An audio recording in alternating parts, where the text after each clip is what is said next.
Kas attiecas uz atpūtu, vienmēr ir iespēja izvēlēties. Darīt kaut ko pierastu un pārbaudīt, vai izmēģināt kaut ko nebijušu. Un, kas zina, varbūt atklāt pavisam jaunu pasauli. Ja esat kādreiz prātojis, ko uzdāvināt cilvēkam, kuram nekā netrūkst, iespējams, jūs nonāktu pie atziņas, ka lidojums gaisa balonā viņam būtu vēl neizbaudīts piedzīvojums. Visticamāk, pēc šādas dāvanas Zemē viņš nolaidīsies pilns pozitīvu emociju un prieka, bet lidojumu neaizmirsīs vēl daudzus gadus. Latvijā pašreiz ir 16 gaisa balonu, kuri diezgan regulāri veic lidojumus.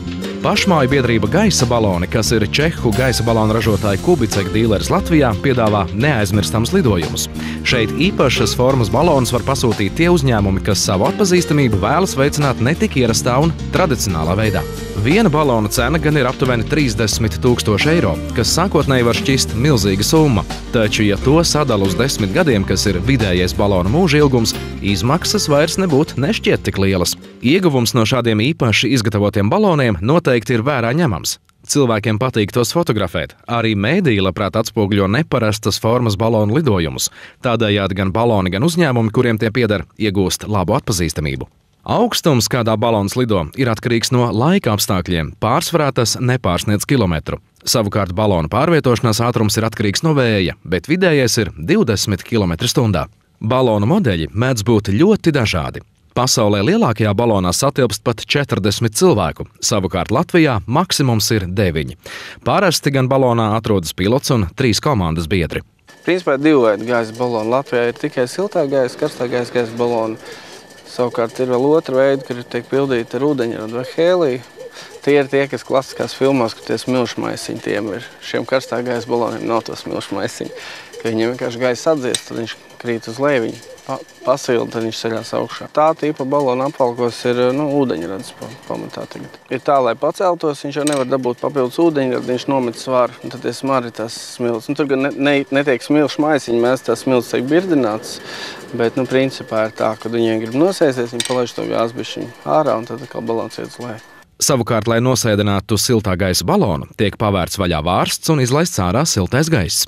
Vasarā ar balonu jālido vai nu agri no rīta vai vēlu vakarā, un tam ir krietni pragmatiskāks iemesls par iespēju vērot skaistu saulrietu vai ausmu. Pa dienu ir rodas vertikāli vēji, kas gaisa balonam traucē dzīvot. Viņi vienkārši pagrābina, tad nesas augšā uz leju.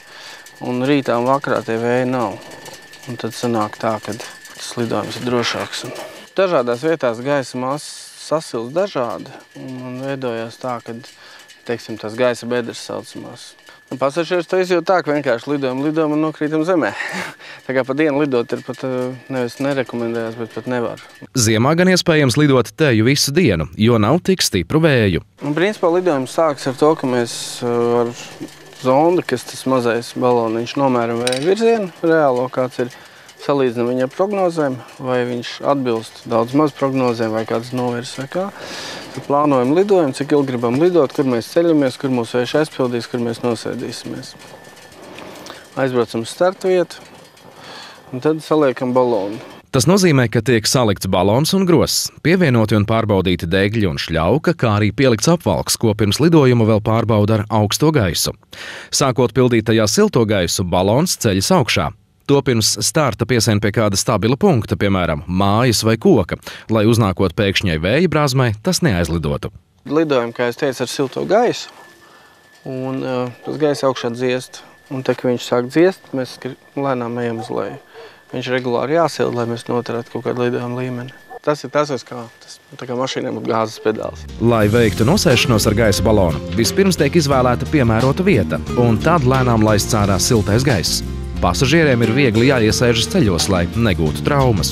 Protams, gadījumos, kad degviela iet uz beigām, lai nosēstos par labu tiek atzīta jebkura pļava. Galvenais netrāpīt elektrības vados vai teletorņos, kas ir lielākais balona un tā ekipāžas biedrs. Arī kokos ieķerties nav patīkami.